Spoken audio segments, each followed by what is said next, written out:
Hi, we're Group 4, and we're going to be covering healthcare security. My name's Kevin Thompson.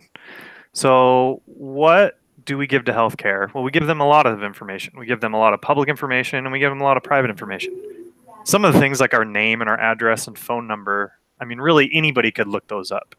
Those are things that if someone just really wanted to, they could find out those things about you. But the private information is a little bit more questionable, and they can do a lot more damage with it, such as your social security number, your date of birth, and your medical history to include prescriptions. Those are things that people who steal identities, people who want to write false prescriptions, get them in your name and then sell them on the streets. Those are the things that they can make a lot of money doing these things. So you would think that the healthcare system would know what to do with it, but what do they do with it once they get it? Well, honestly, who knows? Once you give that out to them, they could lose it, they could sell it, to other companies for marketing. They can store it insecurely, which is what our topic is on today. The data breaches that are just on the rise, and we're hearing more and more about in the news. So here's just some rough numbers from 2009 to 2017. There's been over 2,000 breaches reported. Those aren't even the ones that haven't been reported. And these are just the ones that are over 500 records stolen. So these are ones that are deemed large breaches.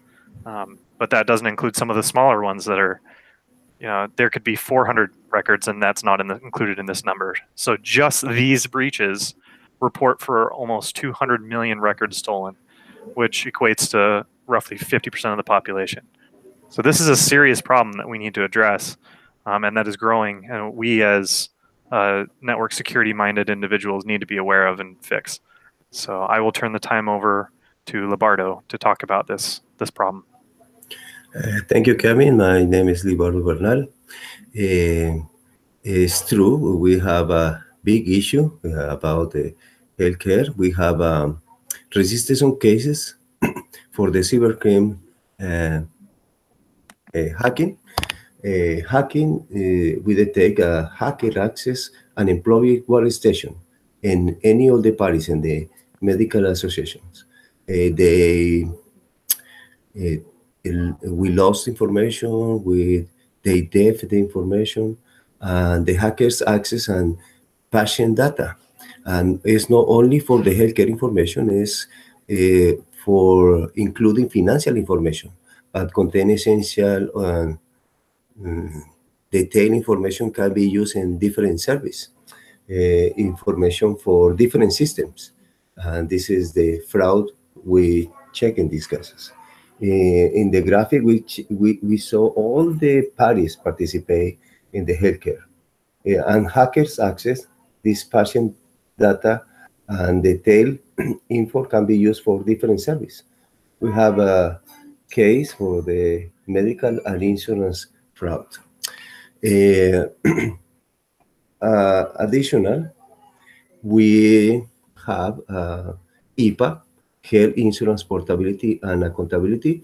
They establish national standards, control electronic health and transaction, identify all the providers, follow health insurance plans and employers.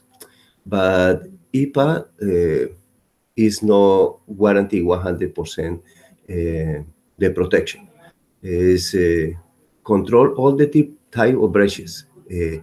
Any one report anti-HIPAA, but it's not 100% the data completely secure by the institution.